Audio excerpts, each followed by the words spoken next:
Hi, my name is Steve Brant. I'm coming to you from the Route 66 Spirit of America Museum in Stroud, Oklahoma.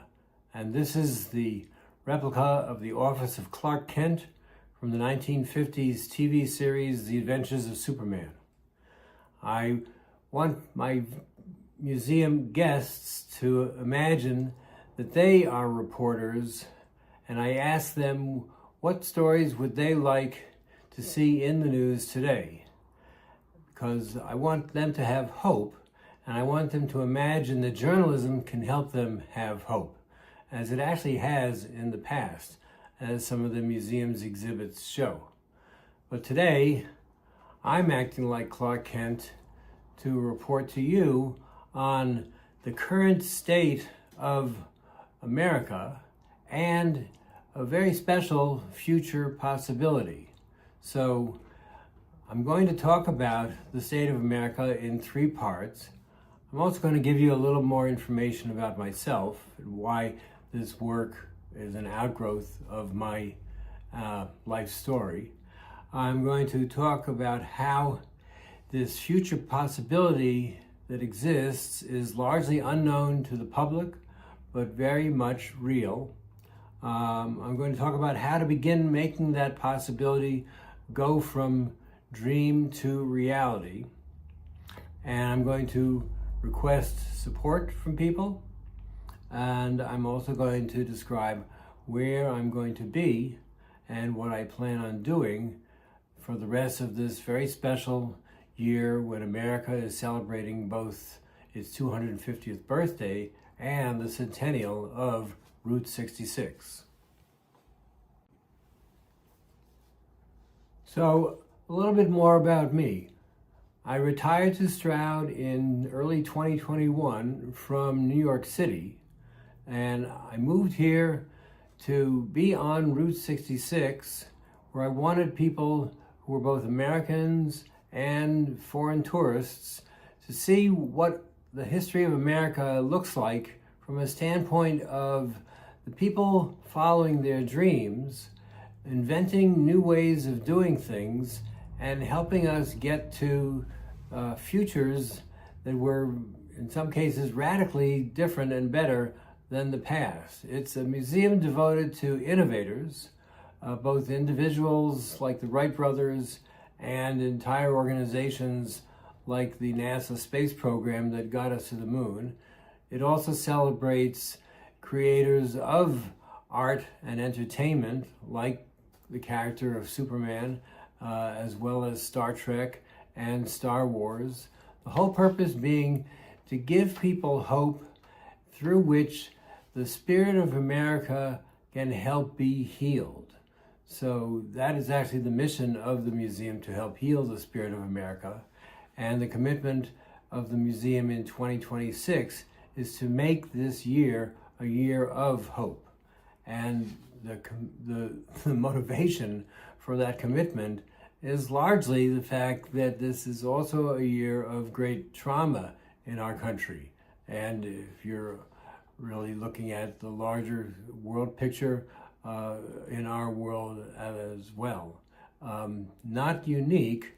America has had traumatic times in its past, literally from the very beginning, when it was founded by people who declared that the native population were savages, and there's a whole story about how they were treated as a result. And of course, there was slavery. So it's a story of people inspired to break free of the rule of a king, but they didn't have the entire process perfected from that very beginning, which is why, frankly, they call America an experiment, and the Constitution itself was allowed to be amended. The point being, we started on this great journey 250 years ago, but the Founding Fathers knew that things would need to be improved. They actually had a sort of a scientific mindset about things. They knew that the process of creating self-rule in a world that had literally only had kings in charge, was such a breakthrough that it wasn't going to, again, be perfect from day one. So I created the museum to help heal the American spirit, and the museum is actually an outgrowth of my own process of healing from the trauma that I lived through as a child. And while I won't detail that now, I will just say that when you have a very dysfunctional family, if you are lucky, you look for ways to have hope even in desperate family circumstances. And I was fortunate enough to adopt a mindset of looking for hope.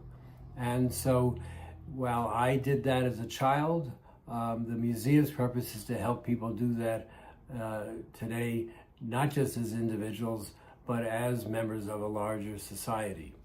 So that's a bit about me and a bit about the museum. And now the first part of the current state of our union is a struggle between the powerful and the common man.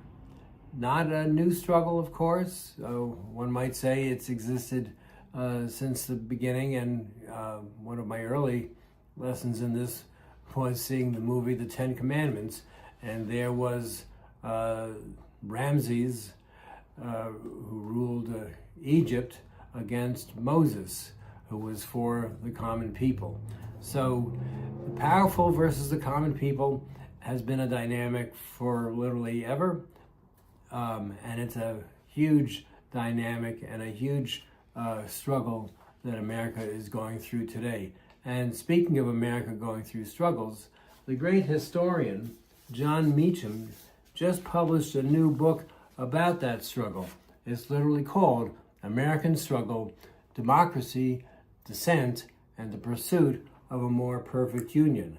I highly recommend this book.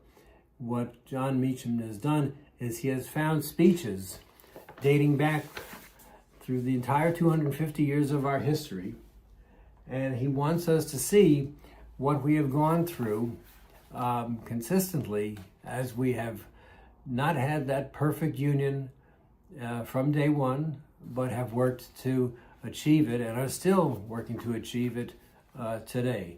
There's another new book out by the historian Walter Isaacson. It's about the greatest sentence ever written, which is the sentence in the Declaration of Independence that says, all men are created equal and endowed by their Creator with certain unalienable rights. And what Walter Isaacson has done is he has told the story of how that sentence got to be written. How did the Founding Fathers struggle with the words that would adequately communicate this amazing vision for our nation? Because America is a nation founded on an idea, not based on a culture of people who had been here for centuries, literally. I mean, if you think of the country of China, its culture is a product of thousands of years of people being there. America is not the product of 1,000 or more year-long culture. It's the product of an idea of self-rule, of breaking free from domination. So the struggle between the powerful and the common man sometimes is called the struggle between two mindsets, domination versus partnership. There's a wonderful anthropologist named Ryan Eisler who studied the partnership history of humanity in a book first published in the 1980s called The Chalice and the Blade, and she is still working to advocate the partnership mindset because there are benefits to partnership versus domination that are, well, again, it's the principal idea behind the founding of America. Partnership because all are created equal. So this domination versus partnership struggle exists. In today's news, the Epstein files tell us that there has been a culture of domination globally the kind of domination that hurts people, treats them like they aren't human, but are literally toys to be played with, not healthy. So in this struggle, I want to speak briefly about how partnership can actually win. In our individual lives is where this win must begin. The idea first, again, learned from my childhood, is you need to protect yourself from the forces of domination mentally and emotionally. And by that I mean you have to understand that those forces exist and that they basically consist of a lot of lies, because again, the forces of domination consist of people who don't want you to think that if you are a common man, person, so to speak, you are their equal. Well, we are, but you need to understand the lying that attempts to make you believe that you aren't. And the common term, of course, is gaslighting. So understanding that gaslighting exists and being able to resist it because you know it when you see it. The other way to help partnership win at a personal level is to find mentors, people who are lucky enough to be athletes. In sports teams, they see partnership encouraged and taught by their coaches. And there again is this wonderful woman, Ryan Eisler, who has programs that teach partnership outside of the context of sports. Another great pioneer, teacher, and mentor, W. Edwards Deming, no longer with us, but available as a resource, lectures on YouTube, books, and programs that he helped create. The concept of partnership in the workplace was his special area, and he eventually moved it beyond the workplace into community development. But the concept of partnership in the workplace is, again, you don't have a boss acting like a king. You have a boss acting like a coach, bringing people together to learn from each other and be able to work with each other, sharing their resources and strengths and learning every day from mistakes, because the culture winds up being one of continuous learning and improvement. Again, certainly a culture that exists in sports, but in the case of W. Edwards Deming, he knew that it could exist in the case of businesses and eventually in the world of community development. And the last part of helping partnership be a win for us individually is to have examples of partnership that we can refer to that inspire us. And now again, we're at a time when the Winter Olympics are fresh in our mind, and we've seen the kinds of teamwork exhibited by the hockey team, for example. There are opportunities to strengthen your ability to think in terms of partnership, even in the face of domination, by looking for examples. And one of my favorite examples, because I'm old enough to remember when we landed on the moon, is the partnership that existed nationwide by the people at NASA and all of the contractors who helped us get there. This was 400,000 people across America working collaboratively to solve all the problems that needed to be solved in order to get us from the dream of going to the moon to actually landing there. And their problem-solving abilities included dealing with emergencies like the tragedy of Apollo 13, when an explosion took place and they had to find solutions to problems that would enable those 3 astronauts to come back home. And of course they did. So that's the first of 3 pieces I want to talk about related to the current state of America, the struggle between powerful people and the common man, the struggle between domination and partnership. The second part of my description of the current state of America is another struggle. This is the struggle between honesty and corruption. So again, this is something that has existed for a long time. We are taught, those of us who have good parents, or as I mentioned earlier in the sports analogy, good coaches, we are taught to play by the rules of society, play by the rules of whatever sport we are in. We don't cheat. And of course, outside of sports, there are rules like driving, where one of the rules is you stop when the light is red, and you don't speed, and you have a driver's license if you're going to drive. So this is the honesty side of our culture, and professional people operate in a similar way. They have honesty and integrity in how they perform their work, and their professions usually have standards. This goes for doctors, airline pilots, engineers. I have an engineering degree, and when you are licensed to be a doctor or a pilot or an engineer or another profession, you commit to a certain level of skill as well as an honesty, because you're not going to, for example, try to fly a plane if you aren't well rested, or if you've been drinking, or any number of other things that would diminish your ability to do the job.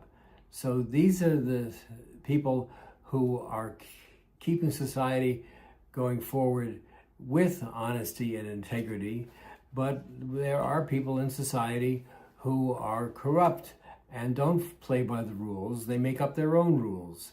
The phrase I've seen is the underbelly of society, and I read an article referring to that in the context of the life of New York City, which I feel somewhat responsible for, being from New York, because as much as the city has to offer in the arts and entertainment and parks and museums, skyscrapers, photographic opportunities, a wonderful city in many ways, the city has an underbelly, not new again, has existed for a long time. You might be familiar with the Tammany Hall scandals. There was a great movie called The Gangs of New York with Leonardo DiCaprio that showed the corruption in the city. There was a movie in the 1970s called Serpico, a true story of a police officer named Frank Serpico, who joined the force with the best of intentions to be a good cop, and discovered that there was corruption in the police department because New York has a huge mafia element, and sadly, some people are taken in by the opportunity to make money, and it's not good. And the Serpico film, telling the true story, is a frankly inspiring story of fighting corruption, keeping your integrity in the face of it. And I highly recommend the film, again, as a true story of what the underbelly of New York is like. And I know it from being a New Yorker, but it's part of our culture in America and the world. And the Epstein Files story is yet another way to view corruption, because here you have people who are breaking the law in many ways, some that include, of course, being terribly immoral in their behavior, but they get away with it. They act like it's okay because they see themselves as different from you and me. And so people who believe the rules don't apply to them are struggling, or I should say we have a struggle between people who believe the rules don't apply to them and people who believe the rules do. So that's part 2 of our cultural state today. The current state, part 3, as I see it, is people see we have a crisis. Again, we've had them in the past, but the solution people imagine getting out of that crisis is through politics. And we have this ongoing debate between political parties, and frankly, working on politics as a solution is seeing the situation in society as being solved by a part of society, not the whole of society. I'll explain a little by using 2 words that I was taught by one of my mentors in what's called systems thinking, Dr. Russell Akoff. Systems thinking teaches that if things are broken, the part that is broken is not necessarily the cause of why it is broken.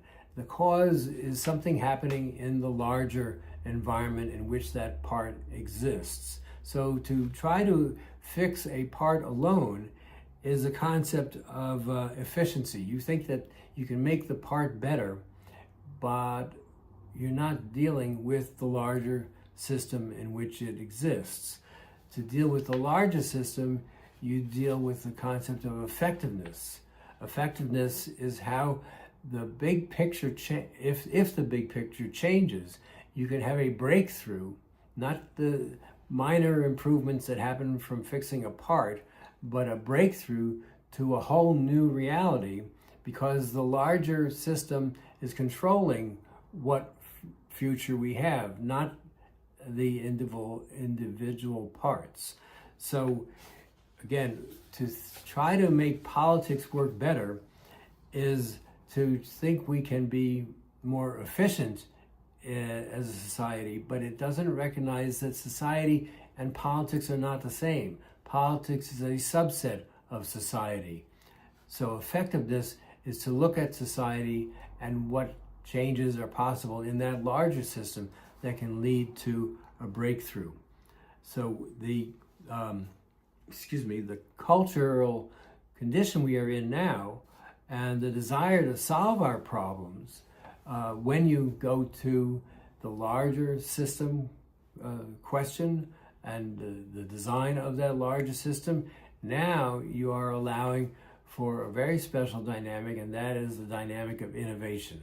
Again, improving a part is not going to create a larger world, but improving the design of the larger world, the larger system, the larger cultural system, is capable of getting us to a new place. So bringing innovation in is something you are able to do effectively when you look at the larger system of society.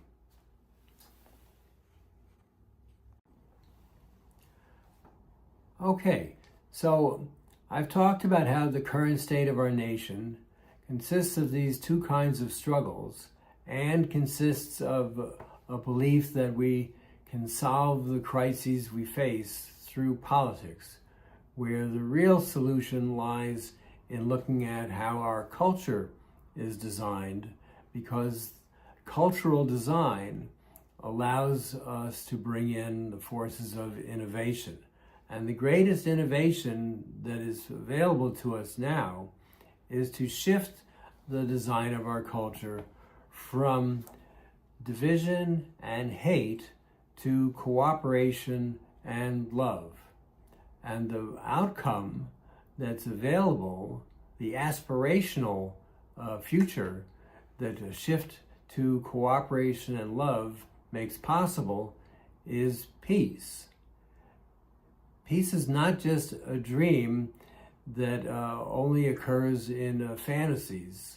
It's actually something that has been proven as possible by scientists who look at the root causes of war. If we go back to the very beginning, and I'm not talking about wars fought over religious or political differences, but wars fought over there not being enough to eat, there not being adequate resources for a culture to survive. So they look to take what they need from others, and this is famously portrayed in the early portion of the movie 2001: A Space Odyssey, where primitive tribes were fighting over water. Scientists know that the resources we have can be used in ways that are radically more efficient and innovative, again, than they are used today. The most famous example of this goes back to the 1960s, when Buckminster Fuller published Operating Manual for Spaceship Earth, in which he showed that the resources we have can be used in a way that gives everyone the basics that they need: food, water, a place to live. But a culture based on division and hate doesn't make it possible to use this kind of scientific insight, this kind of breakthrough in scientific knowledge. So getting a conversation going at the cultural design level about what cooperation and love can give us that division and hate can't is the true opportunity of this age. Again, America is turning 250. It's a wonderful time to think about what kind of improvements to create that more perfect union dream as a reality are out there. Well, the shift to a culture based on, another way of putting it, love thy neighbor, or again, as I spoke earlier, partnership, not domination. But I really enjoy love thy neighbor because that's the teachings of the Bible and the essence of the teachings in just 3 words: love thy neighbor. And we talk about it, and some of us live according to it, but is our culture really organized around it? Well, again, some might say, oh, we have to have war. Well, we don't actually have to have war. There are people who make a lot of money from us having war, and we've had wars that mattered. World War II was very important because, again, we were working to save the concept of self-government from the concept of fascist dictatorship. But war is not inherent. Babies are not born looking to fight and kill. It's a learned response to these principles of hate and division that we are taught. So imagine if we were taught the principles of cooperation and love. If we were taught love thy neighbor, not just as a religious idea, but as a true daily way of living. And again, some people do. One of the greatest recent examples that I think inspired millions, in fact, I know it does because their social media took off shortly after they began their walk. This is the Walk for Peace that the Buddhist monks took over 2,000 miles walking from Texas to Washington, D.C. And they gave people hope. Talk about wanting 2006 to be the year of hope. There was an action taken by a group of Buddhist monks that broke through the normal negative news to show people that there were people willing to do something extraordinary, 2,300 roughly mile walk, barefoot in some instances, through terrible winter conditions at times. This is a stark contrast to ordinary living. And frankly, to live according to love thy neighbor across the board is probably an equally stark break from normal reality. But the result that it offers us, this innovation, this cultural transformation, is, I suggest, worth the effort, worth the breaking of old habits. So, a world beyond war has been proven by scientists to be possible, but it can't happen in a culture based on hate and division. So the innovation that's available to us is to move towards a love and cooperation-based culture, and the aspirational motivation is you wind up living with a feeling of comfort, of not fear.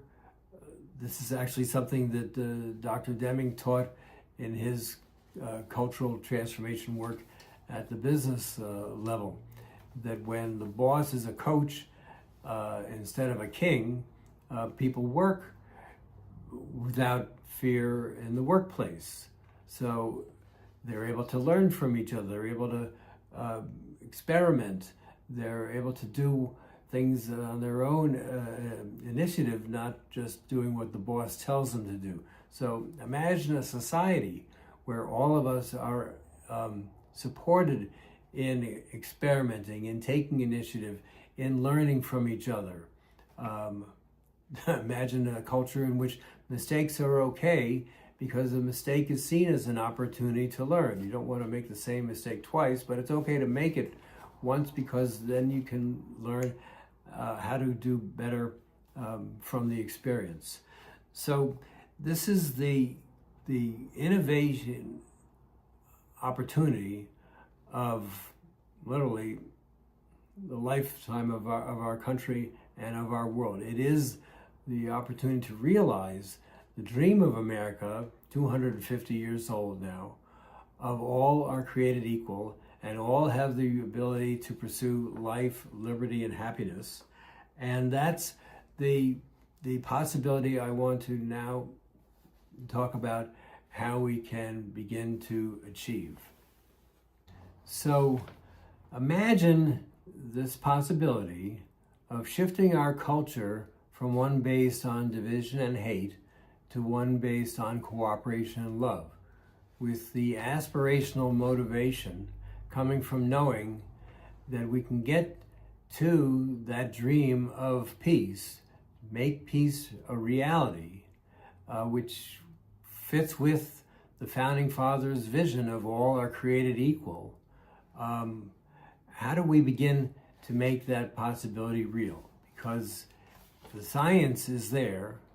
The question is, are we organized so that we can actually take advantage of what we know we could have? A world where there's enough for everyone, and that frees us up from the kinds of conflicts that are at the foundation of why we fight. America, this idea of all are created equal, the Founding Fathers supported that vision by creating laws, by writing the Constitution. And as we've seen, the people who don't play by the rules, they don't follow the laws. They don't care about the laws. And so, in a very real sense, laws are not enough. There's an old expression, you cannot legislate morality. Okay, since we cannot legislate morality, how do we change the morality? Well, civic education, which teaches the principles of self-government, includes the concepts of morality, because the self-government vision is, again, this all are created equal vision. There's a wonderful video from about 20 years ago where the actor Richard Dreyfuss, who studied civics at Oxford University, he became an expert, putting aside his acting career. And about 20 years ago, I saw him talking about civic education, and he gave this wonderful 4-minute presentation, which I'll have a link in the comments in the description of this video. Civic education, which gets into how we behave, again, beyond writing laws. How we behave, it's like I referred to earlier, it's good sportsmanship. It's how you play the game. And if you know that following the rules can get us to this dream state of peace, there's your aspirational motivation. But it's more than just civic education around rule following. It's civic education that gets into this spiritual relationship between people. Is love thy neighbor something that we say, or is it something that we both say and live? Sadly, there are people in society, again, this gets into the domination versus partnership struggle I mentioned earlier. There are people who use religion in an effort to dominate people. Certainly there have been crises in the Catholic Church involving priests taking advantage of young people. I don't need to go into details, but if we are going to get to this breakthrough dream reality, saying you love your neighbor has to actually be the way you live. And again, look at what it makes possible. If you want to live in that ideal state of peace and cooperation, it can't just be words you say. It has to be what's in your heart. So the way to begin this process, again, I'm deepening the understanding just a little bit, is to start local. One doesn't change the culture of an entire nation or an entire world all at once. In fact, one attempt to change the culture, some might say it was an attempt after World War II, was the creation of the United Nations. But if you look at the creation of the United Nations, it was not a spiritual entity. It was a rules-based organization. Again, people thinking that politics can be used to create a better future when politics is only a subset of the larger culture. So there's no cultural transformation taking place at the UN. For one point, it's still a body of separate nations where the true nature of reality, in fact, it's a key point in Buckminster Fuller's book, Operating Manual for Spaceship Earth, is that we are one human family.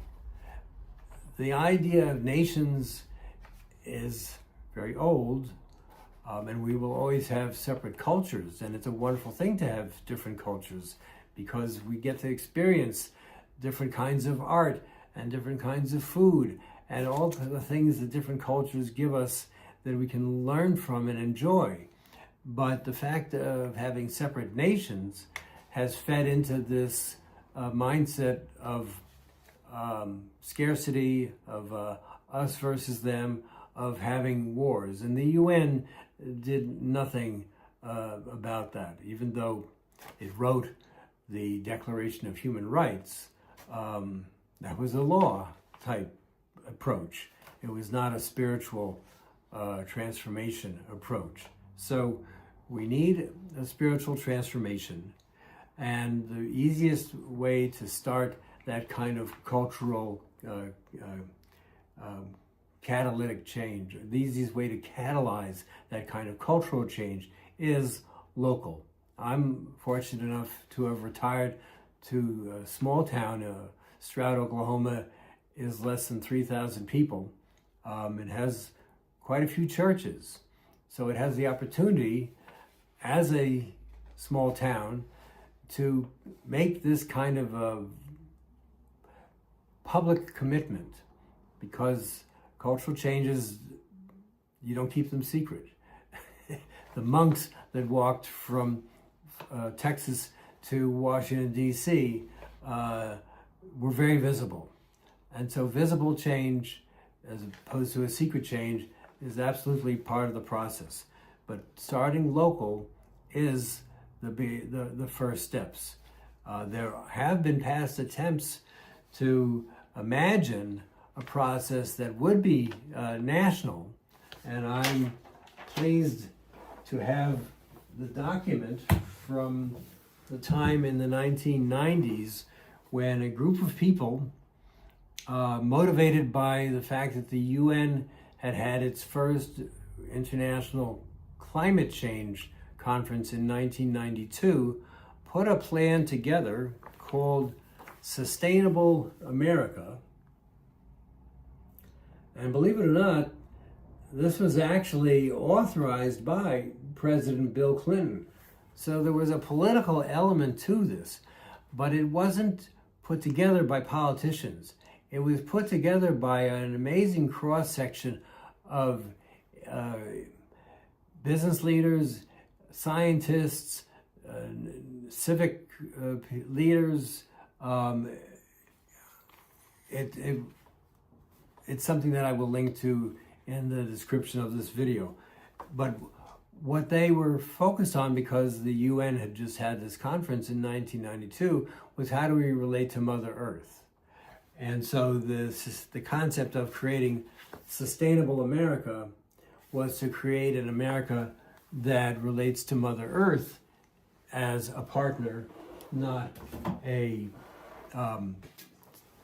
not an entity to be dominated. So the domination versus partnership dynamic was there, but it had to do with our environmental health, not our cultural health. It had nothing to do with war versus peace, sadly. And also, sadly, while the plan was quite sophisticated and elaborate, it was never implemented. But it was an attempt to go from community development to national development. Really quite inspiring when you look at the work that they did, which was multiple years long. And again, who was involved, a cross-section of people. I understand that towards the end, they felt that one of the best outcomes of their work had actually been to discover that they could work together. These were people who were not used to being in the same room. Corporate leaders who understood the importance of the environment, and scientists and nonprofit people not used to talking to each other, but they did. And the woman who coordinated it all for President Clinton was his head of the Environmental Protection Administration, Carol Browner. But there was, of course, a civilian who was actually running the show. And so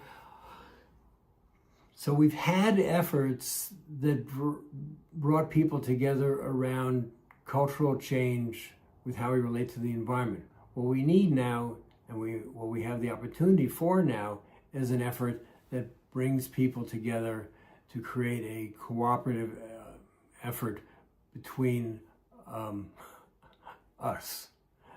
We will be better able to relate to Mother Nature as a partner when we discover and work towards having a partnership relationship with each other first. You can't have a partnership with nature if you're fighting. And sadly, there's risks of fighting today that I pray don't come to pass. But again, we have to deal with the possibility of and the opportunity of this wonderfully aspirational outcome if we focus on culture, not politics. So getting back to this, how we begin to make things happen, starting local is the first step. And there's a mental health side of the civic education. I was kind of referring to it before. The piece that I want to add in is Dr. Stephen Covey, The 7 Habits of Highly Effective People. This is also going back to the 1990s. So when the Sustainable America Plan was being developed by what was called the President's Council on Sustainable Development, you had this wonderfully insightful book, The 7 Habits of Highly Effective People, sold 40 million copies worldwide. And it was about living a life where you actually are able to make a better future happen, not just for you, but for everyone. And that body of knowledge is something the museum will be championing as part of the programs that it will be running later this year on this whole DREAM project. Another psychological resource for better mental health around shifting from division and hate to cooperation and love is these psychiatric profession. There are experts who understand how violence occurs. Again, babies are not born looking to hurt and start war, but it develops, it is taught. And one particular expert I am a fan of is a woman named Dr. Bandy Lee, B-A-N-D-Y Lee, L-E-E. And again, these resources will be in the description of this video when it's posted on YouTube. So we have this aspiration. We have the knowledge that it's not just a dream, but it can happen. But cultural change is the key, not political change. And we have resources. I mentioned earlier Ryan Eisler, RIANEEISLER.com will take you to her work. I mentioned W. Edwards Deming. His work for team-based, where the boss is a coach instead of a king, continues in the form of the Malcolm Baldrige Performance Excellence Program, or the Baldrige Performance Excellence Program, and it's called Quality-Based Management. There's actually a network here in Oklahoma called the Oklahoma Quality Foundation.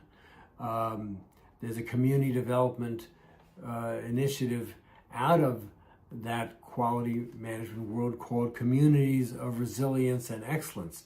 Now, this community development initiative is around cooperation and continuous learning at the community level, but has not gone for the war versus peace transformation dynamic dream aspiration yet. But if you want to work on community development as the fundamentals go, and then use that development mindset of a culture of continuous learning and improvement in your city to then push out into peace. That's a resource that's out there. But in all honesty, the museum's programs are going to be reaching out to people so that the war and peace element does become a visible part of where we are moving, as we who know these principles of learning and improvement and cooperation versus domination continue our work. There's a wonderful resource on using the imagination, because to imagine peace sometimes is a very creative process. So the Clark Center for Human Imagination at the University of California, San Diego is another resource that I will be putting in the links for this talk. I really appreciate you having hung in there to this point. I hope that the dream of peace being something that we can really achieve, not just a dream that is a fantasy, has captured your imagination, and that you want to support this breakthrough process in this wonderful year of America's 250th birth celebration, as well as the celebration of Route 66's centennial. The museum is a 501c3, and so financial contributions are available, and you'll get your tax write-off, of course. I am on Substack, and subscribing to my Substack is a option for contributions to support the further writings and research that I'm doing. There's a book project that I'm working on, and anyone who is involved with publishing, I would be delighted to hear from. I'm also available for interviews. This training that the museum will be offering, I want to involve as many people as feel they could either be helpers of offering the training. I know there is a community within the Buckminster Fuller and W. Edwards Deming world. Also Russell Akoff, who was my systems thinking mentor for 10 years and actually knew both Deming and Bucky Fuller. And perhaps there's some form of support and participation that you'd like to offer that I haven't thought of. But one of the special processes I'm going to begin, in addition to the training, is this community development initiative. The world of Deming and Akoff, this quality-based management I mentioned earlier, communities of resilience and excellence, it's been around. But to bump it up to this level of cultural transformation from war to peace, from division and hate to cooperation and love, requires a new kind of community development vision. So I have actually registered the URLs for creating what would be called peace cities, so that when a city publicly commits to wanting peace and knowing that it is possible, that city will become part of a network. And again, I love that the Buddhist monks walked all the way to Washington, D.C., and that every time they passed through a city, once their walk became known to the public, they were getting support from local police departments and local civic organizations and local governments and local churches. I don't know the details of how the people they met and the network that they might have formed is taking shape. It's only been a couple of weeks since their walk ended, and I actually plan on reaching out to them at their base in Texas. But for cities to declare that they know that peace is possible is part of this process and something that I look to get support for. It is what I plan to do this year, and what I plan to, where I plan to be, includes the 888 Route 66 Road Fest. The museum will have a booth there in late June. That's in Tulsa, Oklahoma. There are events here in Oklahoma for America's 250th birthday, including here in Stroud. There is a Buckminster Fuller community at the Southern Illinois University in Carbondale, Illinois, and they are having a conference where I believe I'm going to be accepted as a speaker.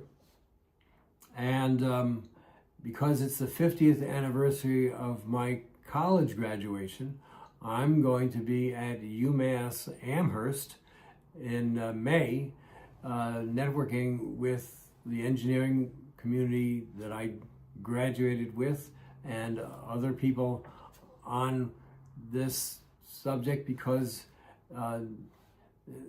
celebrating 50 years since I got out of college is a chance to really talk with people about, okay, so what have you done and what are you working on? And I will be talking about what I've done and what I will be working on. And I've actually been asked by the magazine of UMass, the alumni magazine, to be interviewed. This is something that they actually reached out to me about a couple of years ago, and it is going to be timed for their fall of 2026 issue. So the interview will take place this spring. Peace cities could ultimately lead to states declaring that they are peace oriented, and even eventually nations, because as I mentioned earlier, the United Nations was established after World War II because people definitely didn't want another war, but the process they used was this law and rules-based process, which is a subset of the larger culture in which we live. And if you want to make the kind of breakthrough that people do want, and again, those wonderful monks got tremendous support and inspired tremendous numbers of people. So we know that peace is something people want. In fact, I actually spoke to the Chamber of Commerce here in Stroud a couple of weeks ago, and at the end I asked people to fill out 4x6 cards with what their dreams were for America's future. And some of what they wrote was right along this line. State and national leaders who have the best interests of the citizens and not the best interests of a party or major donors. That people have more of a sense of peace and less civil unrest. Unity. What is your dream for the USA? For people to get along, where the people agree with or disagree with each other. Lay it aside and get along. In other words, focus on what we have in common, not what we have that divides us. That everyone in the USA should understand one another. It's out there. It's a dream that many people have, And knowing that it's possible is like the best gift I could imagine America giving to itself on this occasion of its 250th birthday. And I'm going to be doing all that I can to make people aware that we can give that gift to ourselves. It's not going to be given to us. It has to come from inside, but then we can organize so that it's not just us doing it one person at a time. And it's not just doing it one church at a time. It's all churches, it's all people, including those who don't go to church. And it's about the human family, and starts with, because this is America, the American family giving itself this gift for its 250th birthday, but given the tourists that we interact with, especially here on Route 66, perhaps it's a gift that we can tell the whole world we want to help it give to itself. So that pretty much sums up my talk for today.